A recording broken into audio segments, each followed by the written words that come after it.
खेड तालुक्यातील साईधाम बिजघर येथे साईबाबा मंदिराचा 30वा वर्धापन दिन मोठ्या भक्तिभावात आणि उत्साहपूर्ण वातावरणात संपन्न झाला. पहाटे काकड आरतीनं कार्यक्रमाची सुरुवात झाली. सायंकाळी सत्यनारायणाची महापूजा पार पडली.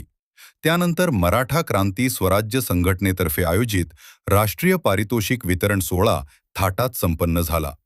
या सोहळ्यास राष्ट्रीय संस्थापक अध्यक्ष सदानंदराव भोसले, राज्य सरचिटणीस प्रकाशराव चव्हाण, राष्ट्रीय सरचिटणीस प्रदीपभाई मोरे, राज्य अध्यक्ष गुरुनाथ यशवंतराव, दैनिक बेधडक महाराष्ट्राचे संपादक अभिजित दरेकर, मुंबई प्रदेश अध्यक्ष डॉक्टर चंद्रकांत तुळशीराम मोजार, गणेश चौधरी, अजय पडवर, अस्मिता आत्माराम सारुंखे, महेशराव मोरे यांच्यासह देशभरातील पदाधिकारी व कार्यकर्ते उपस्थित होते.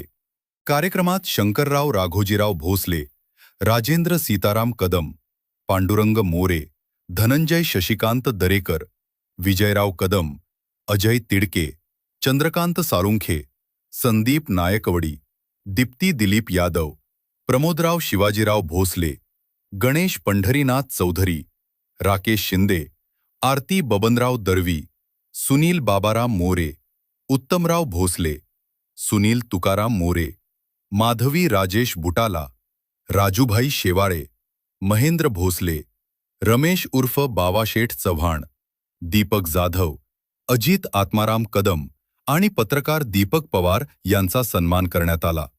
या सोहळ्यास ज्येष्ठ पत्रकार अश्विनी वडके, धीरजकुमार जैन, सिद्धार्थ पवार, निवृत्त वरिष्ठ पोलीस निरीक्षक रमेशराव भोसले, कॅप्टन राजारामराव भोसले, माजी सरपंच यशवंतराव भोसले, उद्योजक संजयराव भोसले यांच्यासह अनेक मान्यवर उपस्थित होते.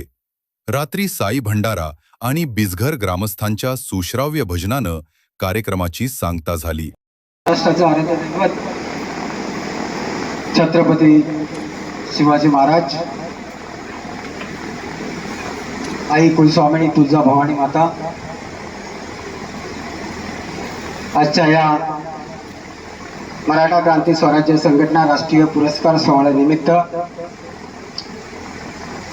राष्ट्रीय अध्यक्ष संस्थापक सदानंदरावजी भोसले साहेब, त्याचबरोबर महाराष्ट्र राज्याचे राज्य अध्यक्ष सन्माननीय गुरुनाथ यशवंतराव, त्याचबरोबर आमचे मीडिया प्रमुख आणि बेधडक महाराष्ट्राचे संपादक सन्माननीय अभिजितजी दरेकर साहेब, त्याचबरोबर मुंबईचे प्रदेश अध्यक्ष सन्माननीय मोजार साहेब, महाराष्ट्र राज्य सरचिटणीस सन्माननीय प्रकाशजी चव्हाण साहेब, त्याचबरोबर कोकणचे मराठा क्रांती स्वराज्य संघटनेचे कोकण प्रदेश अध्यक्ष सन्माननीय महेंद्र भोसले साहेब, त्याचबरोबर आमचे शिवसेना पंचायत शिवसेना खेड तालुक्याचे उपसभापती सन्माननीय सुनीलजी मोरे साहेब, त्याचबरोबर व्यासपीठावर सर्व मान्यवर मंडळी, तसेच जमलेले सर्व तमाम मराठी बांधवांनो आणि भगिनींनो, हा कार्यक्रम आहे.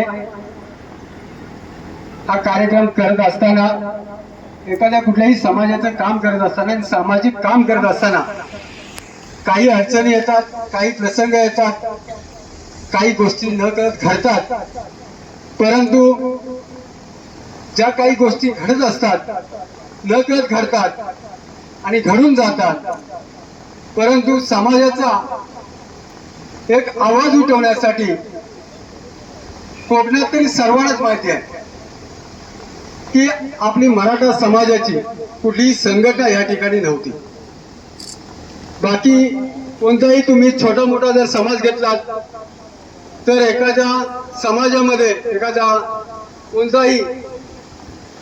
कोणतीही गोष्ट जर नकळत झाली तर तो एखादा समाज छोटा जरी असला, तसा खेड तालुक्यामध्ये नाभिक समाज आहे आणि दापोलीमध्ये एक प्रसंग घडला होता एका बँकेच्या काम करणाऱ्या कर्मचारी भगिनीवरती.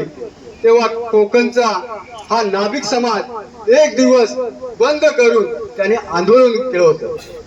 मराठा समाज तर खूप मोठा आहे, सर्वच मराठी आहे. कोकण बोलल्यानंतर कुठलाही समाज, जाती धर्माचे सर्वच लोक असतात, परंतु 90% मराठा समाज आहे. त्यामुळे मराठा समाजामध्ये एखादा माणूस काम करत असला तर त्याला काम करण्यासाठी एक व्यासपीठ उपलब्ध करून दिले ते आमचे सदानंदराव भोसले साहेब आणि महाराष्ट्र राज्याचे राज्य अध्यक्ष सन्माननीय यशवंतराव यांचं मी आभार मानेन की आमच्यासारख्या तरुणांना एक व्यासपीठ निर्माण करून दिली आणि या मराठा समाजाची सेवा करण्याची एक संधी उपलब्ध करून दिली. मी आजच्या कार्यक्रम प्रसंगी एवढंच सांगेन की हा राष्ट्रीय पुरस्कार वितरण सोहळ्यानिमित्त हा जो कार्यक्रम आम्ही घेतलेला आहे, त्या कार्यक्रमाला आपण सर्वच जण या ठिकाणी बहुसंख्येने आपला वेळ काढून या ठिकाणी आलात, त्याबद्दल पुन्हा एकदा मी मनस्वी तुमचं अभिनंदन करतो. व्यासपीठावर सर्व मान्यवरांचं मी अभिनंदन करतो आणि इथंच थांबतो. जय हिंद, जय महाराष्ट्र.